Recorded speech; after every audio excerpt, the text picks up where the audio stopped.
রাজ্যের বিভিন্ন প্রান্তে এসআইআর শুনানি প্রক্রিয়া ঘিরে চরম অব্যবস্থা এবং হয়রানির চিত্র।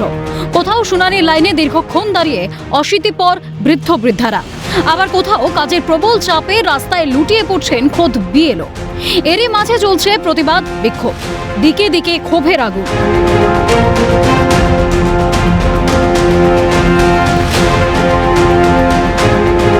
এসআইআরের নামে হেনস্থা করা যাবে না, এই দাবিতে পূর্ব বর্ধমানের সমুদ্রগড় স্টেশনে রেল অবরোধ। ভোগান্তির মুখে যাত্রীরা। আন্দোলনকারীদের দাবি, প্রতিটি ভারতীয় নাগরিকের নাম কোনো শর্ত ছাড়াই এসআইআর তালিকায় তুলতে হবে।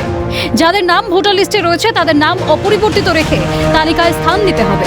যা নিয়ে শুক্রবার সকাল থেকেই বিক্ষোভকারীরা পারুলডাঙ্গা রেলগেটে জমায়েত হতে থাকে। রেল পুলিশ এবং আরপিএফ এর বাধা অতিক্রম করেই তারা রেল লাইনে বসে পড়ে। ব্যস্ত সময়ে ট্রেন আটকে পড়ায় সমস্যায় পড়েন নিত্যযাত্রীরা। বারে বারে আমাদেরকে এই অবরোধ, এই আন্দোলন বন্ধ করার জন্যে অনেক চক্রান্তকারীদের সাথ দিয়ে আমাদের এই আন্দোলন রোখার জন্যে অনেক চেষ্টা করেছে। কিন্তু মানুষ, এই এলাকার জনগণ যাদের এসআইআর নাম থেকে তালিকা থেকে বাদ দিচ্ছে, যাদের নোটিশ করেছে, সেই মানুষগুলো আরও পথ চলতি মানুষ, প্রশাসনের বন্ধুরা আজকে এসে যেটুকানি সহযোগিতা করেছেন। আমাদের এই আন্দোলনটা জিয়ে থাকবে, এই আন্দোলন থেমে থাকবে না। এসআইআরের নামে হয়রানির অভিযোগ। টাকি রোড অবরোধ করে গাছের গুঁড়ি ফেলে টায়ার জ্বালিয়ে বিক্ষোভ। অভিযোগ, এসআইআরের শুনানিতে হাজির হয়ে প্রয়োজনীয় নথি জমা দিয়েছিলেন, তারপরেও পুনরায় আবার তাদের শুনানিতে ডাকা হয়েছে।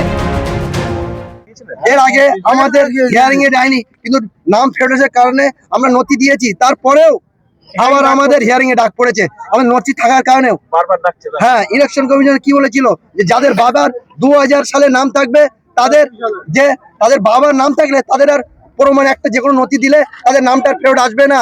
তারপরেও বিচারিত হচ্ছে এই গরিব মানুষ, তাই আমরা এই অবরোধ করে গেছি। মেহনতি মানুষ, প্রত্যেক দিন মানুষের না খাটলে খাওয়া হয় না। তারা এই যে কাগজপত্র নিয়ে হয়রানি হচ্ছে দীর্ঘদিন ধরে, একবার না এই ধরে বারে বারে কাগজ ফেরত আসছে।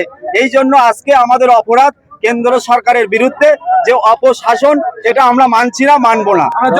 আমরা এর জবাব চাই কেন্দ্র সরকারের কাছে। ডায়মন্ড হারবার পুরসভার 5 নম্বর ওয়ার্ডের প্রায় 600 জন মানুষকে সমস্ত কাগজপত্র জমা দেওয়ার পরেও আবার হিয়ারিংয়ে ডাক দেওয়া হয়েছে। পথ অবরোধ করে বিক্ষোভ। স্থানীয়দের অভিযোগ, সমস্ত কাগজ বিএলওকে জমা দেওয়ার পরেও হিয়ারিংয়ে ডাকছে, হেনস্থা করার চেষ্টা করা হচ্ছে।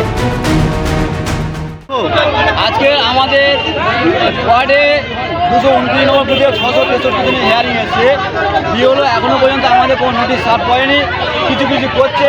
কিন্তু আমরা যদি ঠিকঠাক সময় নোটিশ না পাই, তাহলে আমাদের যে নথিগুলো নিয়ে আমাদের যে হিয়ারিং যেতে হবে, তাতে সাধারণ মানুষের অসুবিধা হচ্ছে।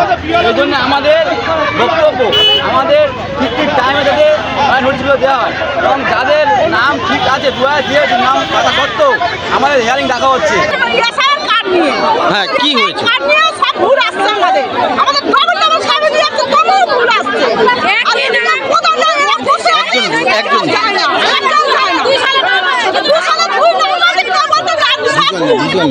সব মিলিয়ে এসআইআর ইস্যুতে ক্রমেই চড়ছে পারদ, সঙ্গে পাল্লা দিয়ে বাড়ছে মানুষের দুর্ভোগ। অরূপ সেনগুপ্ত, পঙ্কজ বিশ্বাস ও অরিজিৎ মণ্ডলের রিপোর্ট, ক্যালকাটা নিউজ।